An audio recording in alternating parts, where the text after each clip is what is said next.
Hello friends, and welcome to another video from my series Quick Thoughts On, in which I always talk about different stories from the rich Star Trek universe. 30 years and almost 3 months ago, Jesus, I'm late, I'm sorry, the next episode of Star Trek The Next Generation was aired, called 11001001. I triple checked it, so hopefully the title is correct. It would be pretty embarrassing if I did a mistake there, and as always, these are my honest opinions about it. Well, in the case somebody of you doesn't know, the title is a binary number. It can be translated as 1 times 2 powered to 7 plus 1 times 2 powered to 6 plus 0 times 2 powered to 5 plus 0 times 2 powered to 4 plus 1 times 2 powered to 3 plus 0 times 2 powered to 2 plus 0 times 2 powered to 1 plus 1 times 2 powered to 0. I hope I said it correctly in English. If not, I apologize, but you should know what I mean. That equals 128 plus 64 plus 8 plus 1, which equals 201. So the secret message encoded inside the title is 201. Okay, I don't get it. Maybe it's meant to be a character, right? So, for example, in UTF-8 encoding, 201 is a... Okay, you know what? I start to think that the title means absolutely nothing and it's just a random collection of zeros and ones, but whatever. This episode is about one of my, in humble opinion, the most interesting races ever depicted in Star Trek, the Bynars. But first we see a beautiful visual effect sequence done by Industrial Light and Magic. For the movies, I think it was used first in Star Trek 3. The Next Generation effects crew has only replaced the original movie Enterprise with the Enterprise D. By the way, huge compliments to the visual effects team at CBS Digital, who spent a lot of time recompositing all of the elements. The scene looks fantastic. The reason for our Enterprise to go to the station is the trouble which they had with the holodeck.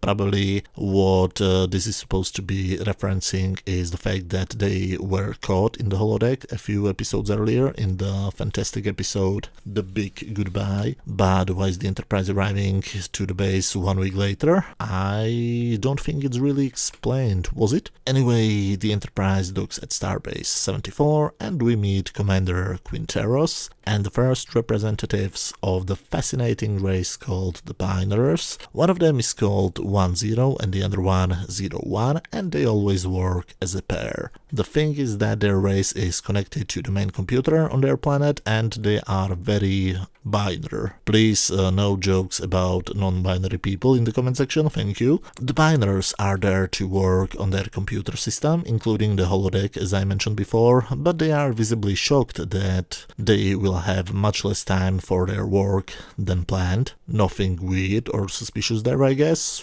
right? Almost everybody is leaving the ship to spend some good old time at the starbase. Only a few people plan to remain on the ship. The captain wants to read a good book. Beverly wants to have some scientific talk with a fellow scientist we never see in this episode. Tasha, Worf, and a few other crew members are going to have a friendly match in Paris' squares with some station maintenance crew. Geordi teaches Data how to paint eggs, so Riker is bored and goes to the holodeck.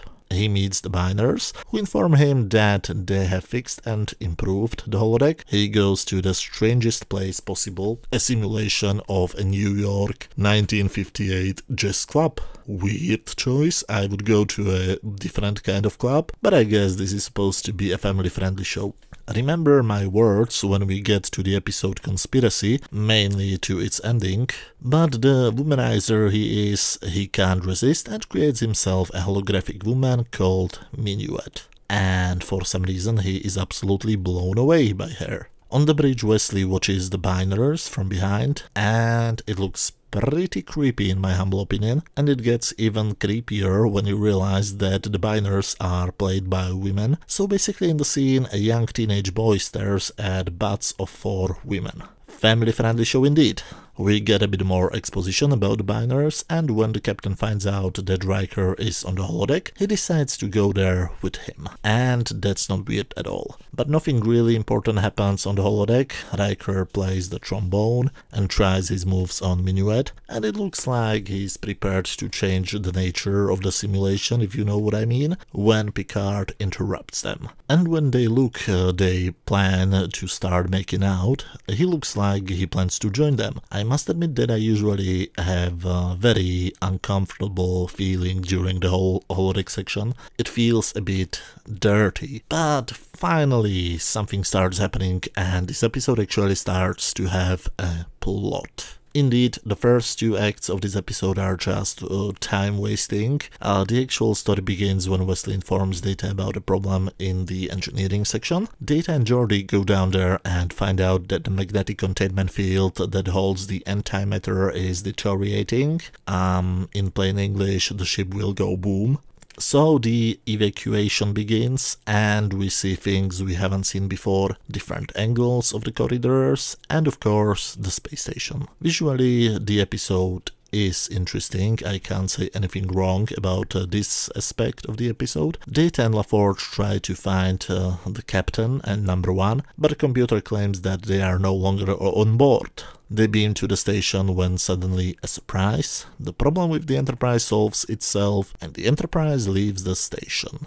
Picard and Riker don't know what is happening, because they are having fun with Minuet in the holodeck. No, not that kind of fun. They're just talking, of course. This is a family-friendly show, as I said. But when Picard tries to leave the room and Minuet tries to stop him with different excuses before she spits out that they can't leave yet, they finally understand that something weird is going on.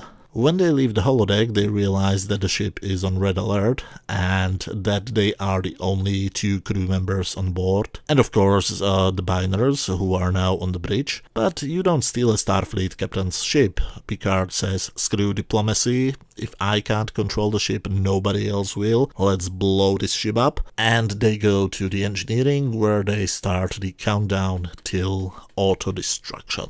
Meanwhile, on the starbase, Data assumes that the Bynars stole the Enterprise and are planning to bring it to their planet. Bynos, I guess, is the correct name, but there are no other starships close enough or fast enough, so it looks like they can't do anything for Picard and Riker right now. But they can take care of themselves. They try to get to the bridge, but the bridge is sealed, and they have to come up with an elaborate plan how to get inside. And they get there in the end by beaming there. Okay, that's a bit too simple for my liking, but whatever.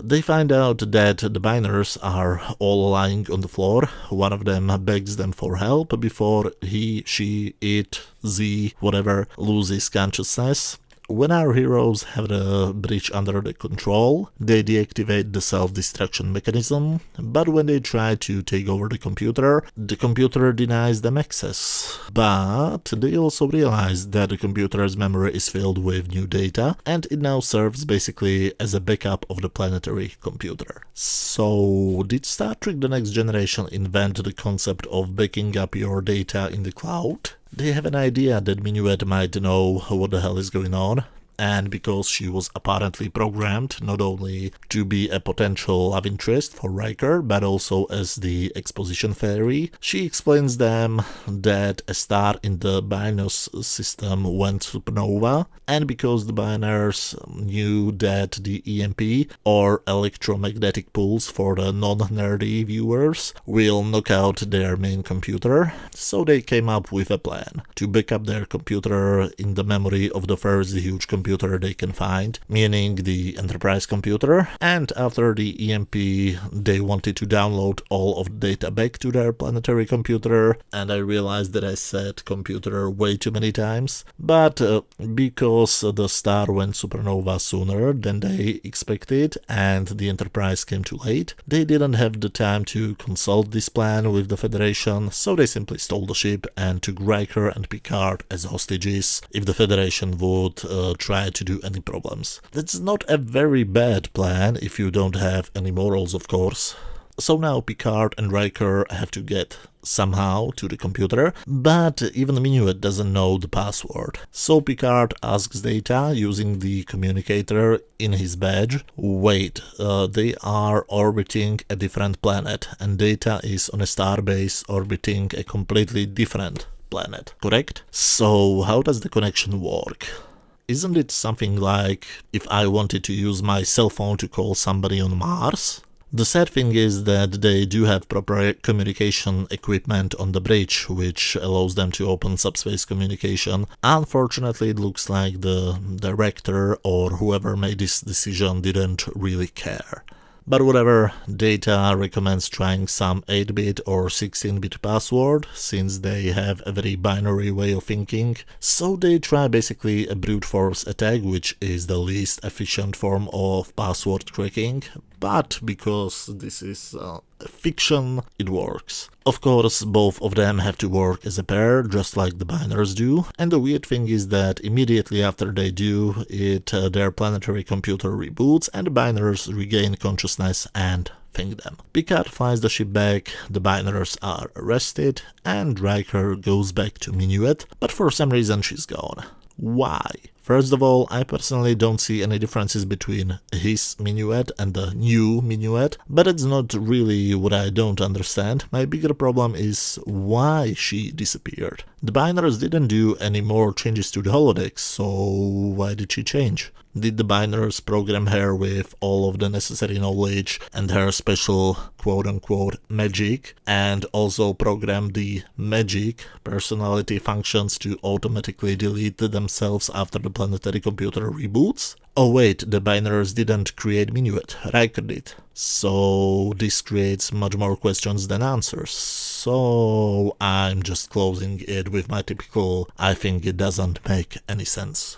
This episode is not bad, definitely one of the better bunch of the first season episodes, but far from perfect. Very far. The pacing has some serious issues. We spent way too much time on the holodeck with Minuet, and not enough time is dedicated to our villains. Don't forget that this episode is the only time we have the opportunity to see the Bynars, so I would expect to get to know them a bit better. I mean, their civilization is very important for the actual plot of the episode. Plus, I would love to see more of them simply out of curiosity. I don't know about you, but I find the idea of having a biological race which is linked to their main computer of their planet absolutely fascinating, and I'd love to get more information about it, but unfortunately we won't. We instead get to hear tons of praise about Minuet, which I don't really understand. Don't get me wrong, I have absolutely nothing against the actress, I just don't see anything special in her. The computer-related parts sound like they were written by a person who has never worked with a real computer before, but it was pretty common in the 80s and 90s, and unfortunately it's still common in some movies or shows now, so I can't really blame them too much.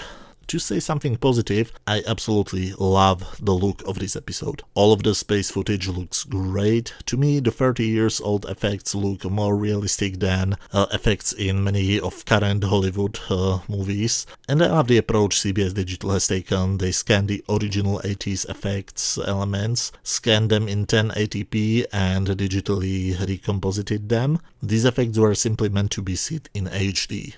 On my standard scale from 0 to 10, where 0 is complete garbage, 10 is a masterpiece, and 5 is average, I would give this episode 6 out of 10. It's better than average and better than most of the first half of the first season episodes, but its quality is still far from the legendary episodes which came between seasons 3 and 6. But I think I would recommend this episode to Average Joe. It's a visually pretty episode which deals with interesting ideas, but has problems with the execution of these ideas. But as always, those were just my opinions. Feel free to write down your opinions down in the comment section. If you enjoyed this video, hit that thumbs up button, and if you have some free time, feel free to check any of the other videos on my channel. Thank you very much for watching, and see you soon. We have a video about the next episode of Star Trek The Next Generation called Too Short a Season. Thanks, and see you soon. Bye.